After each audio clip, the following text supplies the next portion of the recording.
Camilo Estrada Jr. Cam. I'm 45 years old. I am a training athlete. I am a person dedicated to an active lifestyle and plant-based nutrition. I actually grew up in South Florida, in Miami specifically, for the last 33 years. I was recently diagnosed with colorectal cancer specifically back in December 2016. Personally, there were absolutely no symptoms, nothing that I could feel or sense at all. The only thing that was initially a red flag was, without graphically putting, a little bit of blood in the stool, which is what the doctors call it. Yeah, man. And so as I was casually discussing that with my doctor here in Seattle, doing my initial checkups here, as I mentioned that, I also mentioned a little bit of my family history, specifically my mom, who at 55 was diagnosed with the same colorectal cancer condition. And so immediately that prompted for a colonoscopy, and evidently the result of the colonoscopy could have resulted in finding a couple of tumors in the colon area.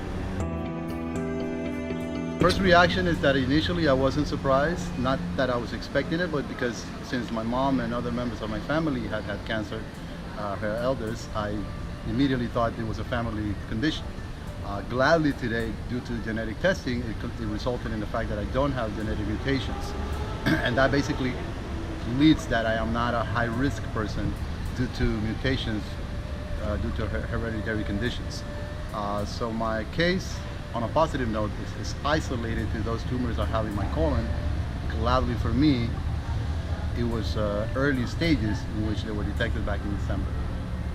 It's important to note that for most people, for most adults, the initial colonoscopies are recommended starting at 50 years old or above. At 44 years old, at early detection, I have been diagnosed. Needless to say, I think it's critical for others to consider family history or not. I wouldn't wait until I'm 50, especially if you know that if your nutrition hasn't been at all that great, then you have nothing to lose by just checking out. In my case, it gave me a significant head start in being able to put my mindset into knowing that I have resources available, apply the discipline to stick to those resources, and move on. In my case, that's exactly how I feel. I still today feel no symptoms of this condition. It hasn't debilitated me in any way. I feel just as strong as last year. In fact, I feel stronger, but in that case, it's thanks to the plant-based nutrition that I feel today has given me a lot of energy.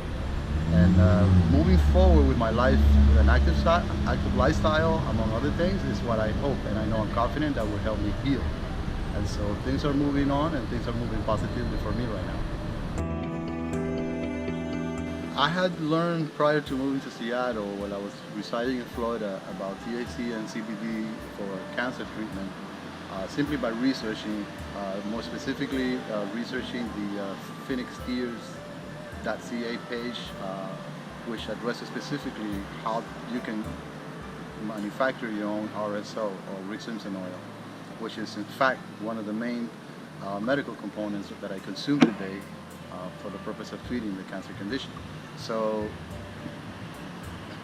gladly having done all that research, unbeknownst to me that I would be diagnosed months ahead, also gave me some level of confidence, because I had also seen videos of real patients, terminal ill patients, whose life had been extended by the use of cannabis oil.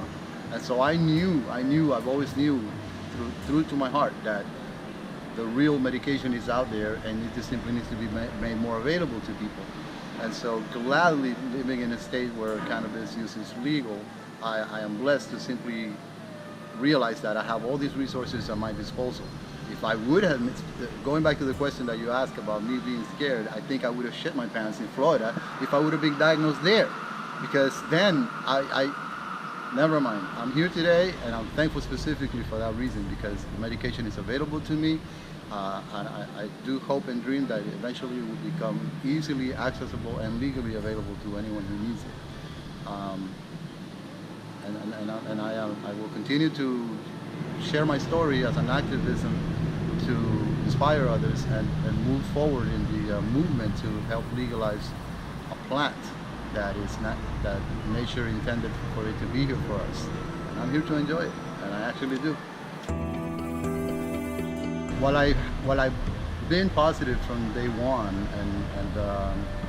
when the doctor first told me that it was a positive result, that I did have cancer, sure, something twirled inside me, even now, as you can see, that sparked me up and say, wow, the big C. Ironically, some people call me that, but this is the real deal. At that moment, yes, I may have hesitated a second or two to realize, wow, this is actually happening to me. But as I said earlier, knowing that sadly my mom had gone through this, and I saw her strength, the strength that she helped me achieve by her own example is really something that I think destiny prepared me for that day and today to be strong and to stay strong. Sadly, I did see my mother go through the surgery and the recovery and all and everything that comes post cancer surgery. It was quite intense, and I remember vividly, and it was her strength, I think, that prepared me mostly for how I feel about not just cancer today and not just recovery, but how I feel about life in general. And if you are a patient that perhaps need additional support in areas of strength and feeling positive and feeling motivated, there are definite resources, and I hope that my story somehow, some way may help anyone to realize that, because yes, we can heal. A cancer diagnosis does not have to be scary today in 2017. If you understand how it works, if you understand how healing works, there's no reason for you and your family, your loved ones, to be scared, to be intimidated at all by it, or by what other outside sources say, okay? Look within, understand what you want, and if you put your minds into it, we can absolutely accomplish this and much more.